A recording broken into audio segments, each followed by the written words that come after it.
News 13।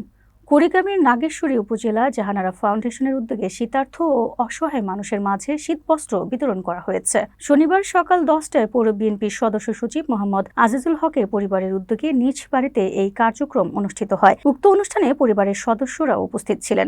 বিশেষ করে উপস্থিত ছিলেন মোহাম্মদ আজিজুল হকের মা জাহানারা বেগম। অনুষ্ঠানে স্থানীয় গণ্যমান্য ব্যক্তিবর্গ অংশগ্রহণ করে। 2 শতাধিক শীতার্থ মানুষ এ সময় কম্বল ও অন্যান্য শীত বস্ত্র পান। এলাকার মানুষ ও উপস্থিত অতিথিরা এ ধরনের মানবিক উদ্যোগের জন্য আজিজুল হক ও তার পরিবারের প্রতি কৃতজ্ঞতা প্রকাশ করেন। উল্লেখ্য, সমাজের হতদরিদ্র ও সুবিধাবঞ্চিত মানুষের পাশে দাঁড়ানোর জন্য এই ধরনের উদ্যোগকে অত্যন্ত ইতিবাচক হিসেবে ধরা হচ্ছে।